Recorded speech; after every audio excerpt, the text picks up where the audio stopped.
हमारा जन्म भी हुआ, हिंदू मुसलमान सिख ईसाई सबका जन्म हुआ एक समान, और मरेंगे भी एक समान। भोजन सबको चाहिए, पानी सबको चाहिए, कपड़ा सबको चाहिए, बीमार पड़े तो दवा सबको चाहिए। बेटा बेटी सबके घर में है, इंजीनियर डॉक्टर सबके घर में है। प्रकृति के तरफ से कोई बेईमानी नहीं किया गया। लेकिन यहाँ आने के बाद माँ के गर्भ से आए प्रकृति पर्दा साहब कबीर ने स्पष्ट कह दिया, जो तू ब्राह्मण ब्राह्मणी के जाया तो और राह काहे ना आया। अगर तू ब्राह्मण है, चारों वर्ण से श्रेष्ठ है, ऊंचा है, तो जिस रास्ते से क्षत्रिय आया, जिस रास्ते से वैश्य आया, जिस रास्ते से शूद्र आया माँ के गर्भ से, पंडित उसी रास्ते से तुम क्यों आया। तुम्हारे लिए तो स्पेशल रास्ता होना चाहिए, तुम्हारे लिए तो ये स्पेशल मार्ग होना चाहिए आने के लिए। और मुसलमानों से कहा, ज्यों तू तुर्कीनी के जाया तो पेट ही काहे न सुन्नत कराया। ऐ मुसलमान, तू अगर सही प्राकृतिक मुसलमान है, सही मुसलमान है, तो तेरा सुन्नत मां के पेट में क्यों नहीं हुआ, यहां आने के बाद क्यों किया है। बंधुओं, सारा संविधान, सारा नियम और कानून, प्रकृति ने कोई बेईमानी नहीं किया। यहां आके मनुष्य ने बेईमानी किया। मां के गर्भ से बाहर आने के बाद 10-12 बरस के होने के बाद हिंदू ने नौवा ब्राह्मण को बुलाकर और मुंडन कराकर एक टीकी छोड़वा दिया। अगर टीकी वास्तविकता हिंदू हम हैं, तो टीकी मां के पेट से हमारा आना चाहिए। पूछ लिया जाए इन औरतों से, कोई बच्चा के अलग से कोई टीकी था। प्रकृति हिंदू को नहीं पैदा करती है, प्रकृति मुसलमान को नहीं पैदा करती है, प्रकृति सिख को नहीं पैदा करती है, प्रकृति ईसाई को नहीं पैदा करती है, प्रकृति ब्राह्मण को नहीं पैदा करती है, प्रकृति क्षत्रिय को नहीं पैदा करती है, प्रकृति वैश्य को नहीं पैदा करती है, प्रकृति शुद्ध को नहीं पैदा करती। ये सारा बीमारी यहाँ की है। कभी रामधारी सिंह दिनकर ने लिखा, मैं कहता हूं अगर विधाता नर को अपने मुट्ठी में भरकर कहीं फेंक दे ब्रह्मलोक से इस भूमंडल पर, फिर भी मनोज विभिन्न जातियों में यहाँ आएगा। नीचे है क्यारियां बनी तो भला बीज कहां जाए। सदगुरु कबीर ने कहा, आए एक के देश से उतरे एक के घाट, हवा लगे यही देश के हो गए 12 बार। कुछ लोग अपने बेटा को 10-12 बरस के होने के बाद मौलाना बुला के और उसका सुन्नत करा दिया, खतना करा दिया और इस बच्चे को मुसलमान बना दिया। कुछ लोग अपने बच्चे को पंच कटार करा दिया, इस बच्चे को सिख बना दिया गया। कुछ लोग अपने बच्चे को 10-12 बरस के बाद बपतिस्मा करा दिया, इस बच्चे को ईसाई बना दिया गया। कुछ लोग हिंदू बने, कुछ लोग मुसलमान बने, कुछ लोग सिख बने और कुछ लोग ईसाई बने। ये औरत कुछ नहीं बन पाई।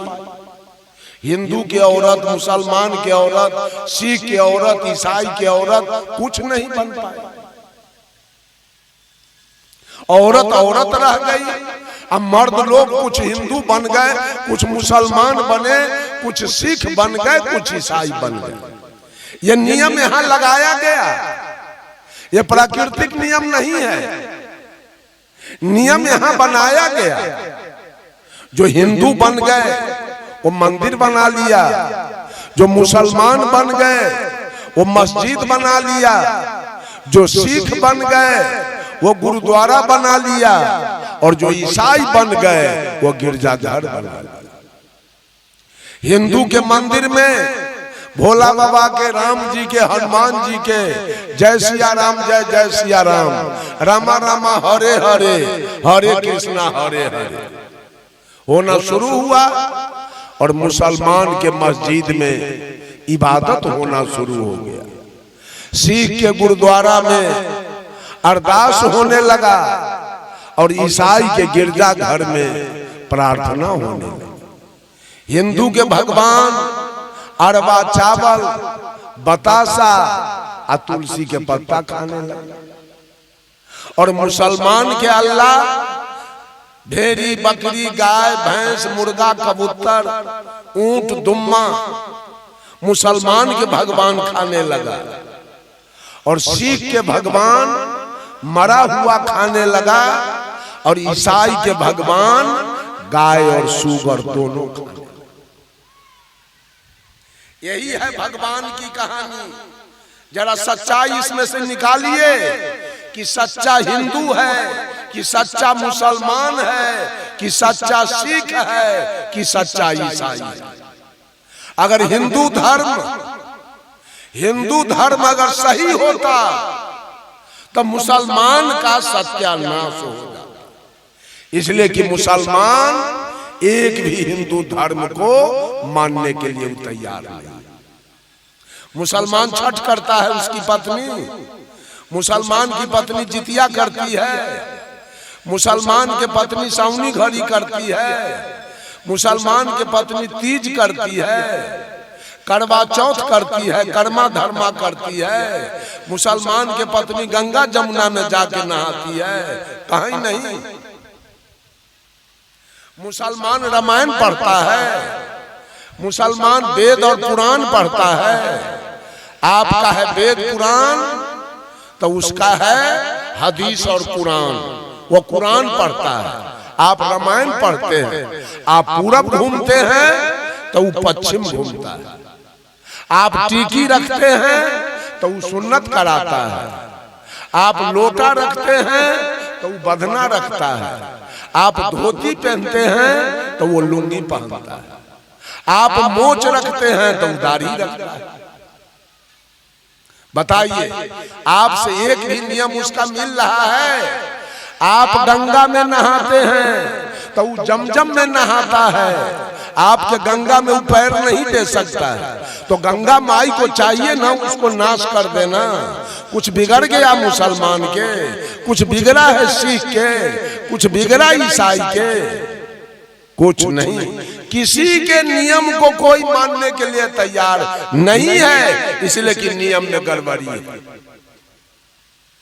हिंदू अपना जैसा नियम बना लिया, मुसलमान अपना जैसा नियम बना लिया, सिख अपना जैसा नियम बना लिया, ईसाई अपना जैसा नियम बना लिया। किसी से किसी का पटरी नहीं है।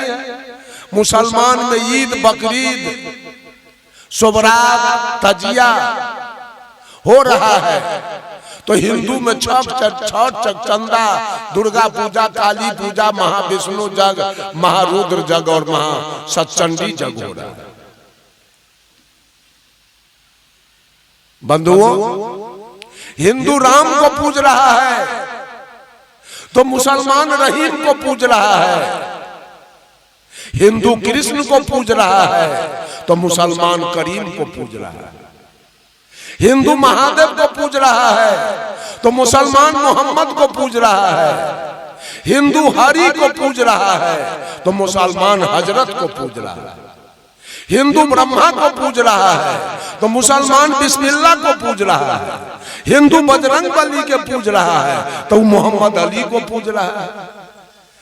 हिंदू मथुरा जा रहा है तो मुसलमान मक्का जा रहा है, हिंदू काशी जा रहा है तो मुसलमान काबा जा रहा है।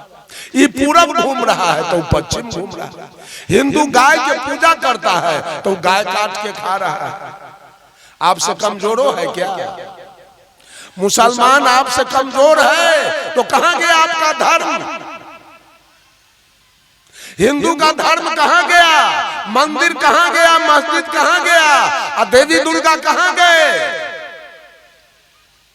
वो गाय के गोर लगने वाले, गाय के गोबर के पूजा करने वाले, बकरीद के दिन पूरे विश्व में अरबों गाय कट जाती है, मुसलमान काट के खा जाता है। तो आपके देवी दुर्गा कहां बैठे रहते हैं गाय की रक्षा करने वाले?